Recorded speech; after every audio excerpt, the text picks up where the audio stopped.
Today's devotional is entitled, Let Go and Let God. Let it go, a phrase that we hear all the time, a phrase that even became the basis for a Disney song that took the world by storm, and to this day, if you say those three words, usually it's the first thing that you're going to think about. Let it go. You see, typically this phrase gets us frozen in place. You like what I kind of did there? The thing about this phrase, and it puts a burden on us that cripples our ability to advance in whatever we're facing. That fear sets in, and suddenly the idea of letting go changes to holding on.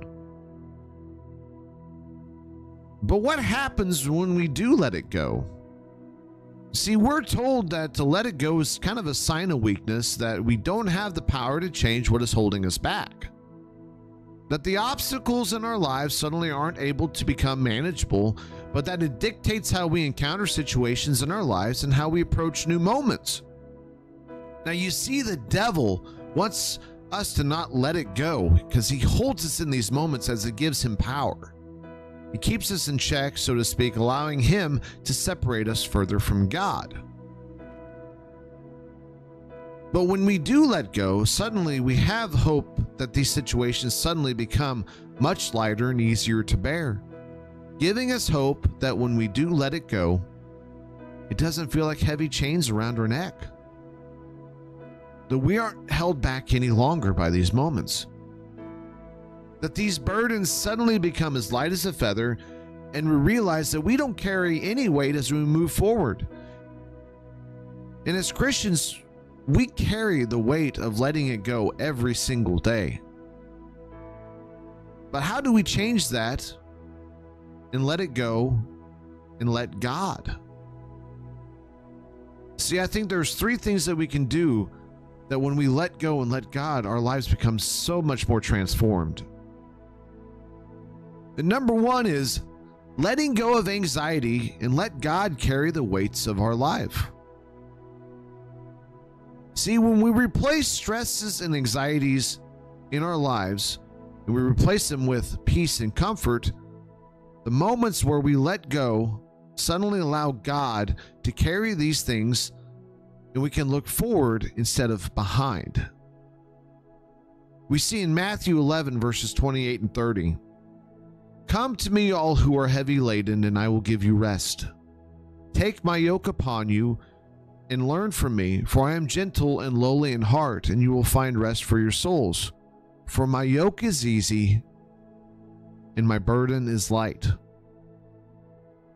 You see, when we come to Jesus and let it go, he takes all of our stresses and anxieties, giving us rest for the troubles of our days.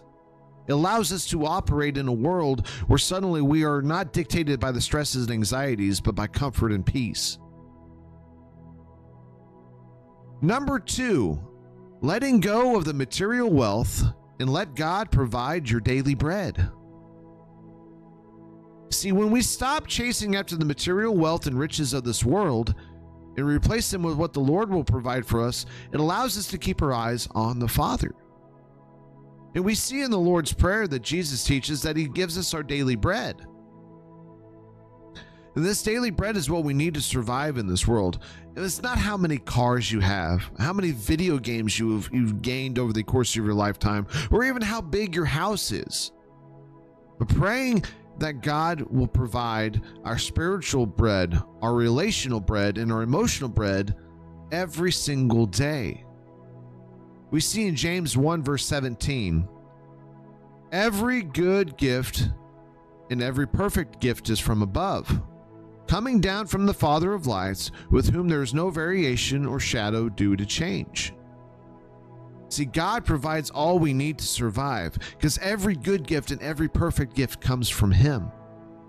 That it's not the material wealth that we gain, but the spiritual blessings that the Lord gives us. And number three, letting go of the bondage of sin and let God show us the freedom we have through him. Now, see, sin has a hold on each and every one of us, and it causes us to stumble and fall all the time. But our God, who is so rich in grace and mercy, shows us that we do have freedom over sin and can enjoy the gifts from the Father.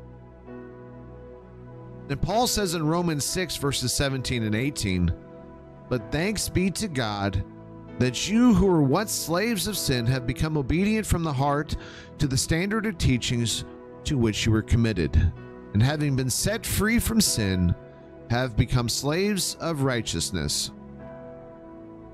You see, God sets us free from a life that is dictated by sin and separation. We're able to shed the idea that sin has a hold on us and replaces it with what God has to offer: love, righteousness, and mercy, as well as all of the fruits of the Spirit. Letting go of our earthly sin and replacing it with God's love gives us freedom from those sins. You see, if we let go of our anxieties and let God carry the weight, we get rid of our earthly wealth and let God provide our daily bread, and we let go of the bondage that sin has over us and replace it with the freedom that God gives us, suddenly it's so easy to let it go. But we have to let God come first to do what he has to do. You see, it's been said that the reason why the devil yells at you, but God whispers, is because God is right here beside you, but the devil is on the other side of the room. We're able to let it go of our lives when we replace what the devil has presented to us in this world and what God has promised us in the next life. See, God didn't promise us an easy life now, but our next life with God is what he promises us. You see, here's another great illustration. The reason why your rear view mirror in a car is so small, but the windshield is so large, because God's made your future bigger than your past. We have to let go of the situations and things in our lives that causes us to stumble, that causes us to not keep our eyes fixed upon the Lord. When we let go of the situations in our lives and let God replace those moments, he's going to give us an opportunity to get through those moments with grace and with mercy and with him beside us, as we're able to tackle on even bigger obstacles in our lives, because suddenly we're not doing it on ourselves. See, 1 Peter 5, verse 6 and 7 says, "Humble yourselves, therefore, under the mighty hand of God, so that at the proper time he may exalt you, casting all your anxieties on him, because he cares for you."